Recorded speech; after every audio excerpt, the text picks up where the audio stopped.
गुरुवार को झारखंड लोक सेवा आयोग का रिजल्ट जारी हुआ है, जिसमें जमशेदपुर के टेल्को की रहने वाली अंकिता कुमारी ने 30वां रैंक हासिल कर अपने शहर का नाम रोशन किया है। शादीशुदा और 3 साल की बेटी की मां होने के बावजूद भी अंकिता ने कड़ी मेहनत कर ये सफलता हासिल की है। अंकिता ने कहा कि उनका ये सफर गृहिणी के रूप में शुरू हुआ था। शादी के 4 साल हो गए हैं। उन्होंने कहा कि पढ़ाई का सपना हमेशा से था, लेकिन जिम्मेदारियों के बीच पढ़ाई करना आसान नहीं था। उन्होंने कहा कि मेरे पति ने मेरा पूरा साथ दिया।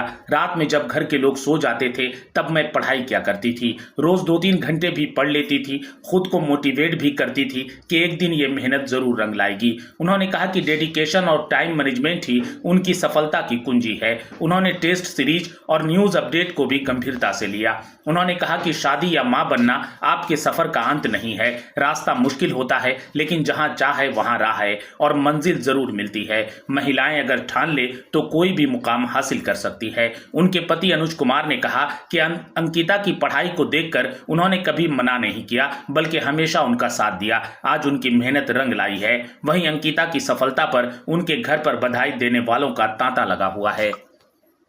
आज कितनी खुशी हो रही है, वाइफ को सक्सेस मिला है? काफ़ी खुशी है और काफ़ी सुकून भी है इस बात का कि इसका जो तैयारी इतना मेहनत इन्होंने किया था, फाइनली वो वर्थ है उसके लिए।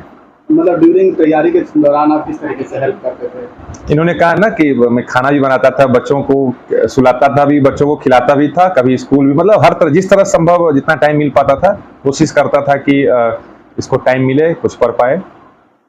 लोग कहते हैं कि जब शादी हो जाता है तो वाइफ कहीं ना कहीं हाउसवाइफ हो जाती है, लेकिन उसके बाद भी आपने उनका सहारा दिया और आगे बढ़ने को कहा। इसके पीछे क्या?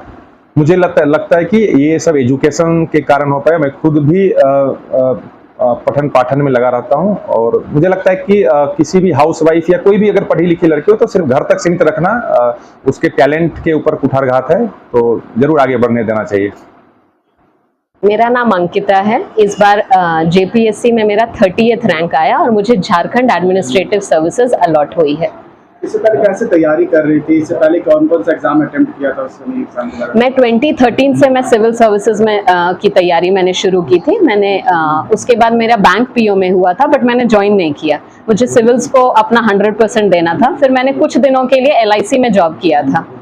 उसके बाद से मैं रेगुलर यही कर रही हूँ और ये एग्जाम मैंने 2013 में जो निकला था तो उसका मैंने फॉर्म फिलअप किया। फर्स्ट अटेम्प्ट है मेरा जेपीएससी में। इससे पहले आपकी स्कूलिंग कहाँ से हुई है? मैं यहीं टेल्को विद्या भारती चिन्मया विद्यालय से पढ़ी हूँ। क्या रिजल्ट था स्कूलिंग के समय? मैं स्कूल में काफ़ी अच्छी स्टूडेंट थी। मैं स्कूल की वाइस कैप्टन थी और मेरा रिजल्ट काफ़ी अच्छा था। मैं टॉपर्स में होती थी, 1st 2nd रैंक। आपने जैसे बताया कि पहले ही से आपका सोच था सिविल सर्विसेज में जाना, तो इसके पीछे क्या कारण था? हमारा जो मिडिल क्लास फैमिली होता है ना, बचपन से हम लोग यही सुनते हैं IAS IAS IAS। पता नहीं होता है फुल फॉर्म भी क्या होता है, लेकिन बचपन से यही। तो मेरे पापा ये कीड़ा उन्होंने ही मेरे अंदर डाला था कि बेटा अधिकारी बनना, IAS बनना बेटा। तो बस मेरे पापा ने ये छोटा सा बीज डाला था। उसके बाद मुझे और कुछ भी नहीं चाहिए था, मुझे प्रशासनिक सेवा में ही जाना था। जैसा कि आपने बताया कि 6 बार अटेम्प्ट आप दे चुके थे यूपीएससी का, तो कहीं आप डिमोटिवेट नहीं हुई कि इतना अटेम्प्ट करने के बाद भी अगर सक्सेस नहीं मिल रहा है तो उसके बाद कुछ ऐसे क्या चल रहा था माइंड में? मुझे अपने ऊपर बहुत फेथ था। डिमोटिवेट मैं बहुत हुई, बहुत मैं परेशान होती थी कि क्यों नहीं रिजल्ट आ रहा है, लेकिन मुझे अंदर इतना पता था कि नहीं, मेरा होगा। मैं हूँ इस चीज के लिए, मैं बनी हुई हूँ। और मैं हमेशा बोलती थी कि सोसाइटी को मेरे जैसा अधिकारी चाहिए जो इतना एम्पैथी रखे, लोगों के प्रति दया रखे। और मेरे अंदर बहुत कंपैशन है। मुझे ऐसा लगता है कि मुझे किसी का भी दुख तकलीफ देख करके मुझे अंदर फील होता है। मुझे लगता है मेरिट, बाकी सारा मार्क्स वो सेकेंडरी होता है। इफ मैं बहुत अच्छी ह्यूमन बीइंग बन सकती हूँ तो मैं एक बहुत अच्छी ऑफिसर भी बन सकती हूँ। शादी होना, आपका शादी हो चुका है, बच्चे हैं आपके, फिर बच्चे के साथ रह के तैयारी करना, उसमें क्या कठिनाइयां आती? बहुत मुश्किल, लेकिन हाँ मेरे हस्बैंड ने मेरा बहुत सपोर्ट किया है, बहुत ज्यादा। यहाँ तक घर का खाना बनाना या कुछ भी ऐसा होता था तो वो बेहिचक, ऐसा उन्होंने कभी नहीं सोचा कि ये औरत का काम है, मैं नहीं करूंगा, बच्चे को संभालना। तो मुझे काफी हेल्प मिला। मुझे कभी भी ये लोड नहीं लगता था और मुझे पढ़ना बहुत अच्छा लगता है। तैयारियां कैसे करती थी पढ़ाई की? जब मेरी बेटी सो जाती थी तब मैं पढ़ती थी। मैं मोबाइल देख करके रात में सोते समय, उसको वॉक कराते समय हेडफोन लगा करके, कुछ इस तरीके से मेरा थोड़ा क्रिएटिव तरीके से तैयारी हुआ। आजकल के बच्चे ऑनलाइन में ज्यादा ध्यान देते हैं, अलग जगह चल जा रहे हैं, ऑनलाइन क्या फायदेमंद है कि नुकसानदायक है? मुझे लगता है रील्स एंड ऑल कल्चर बच्चों का इंटेलेक्चुअल कैपेसिटी बहुत जीरो कर रहा है।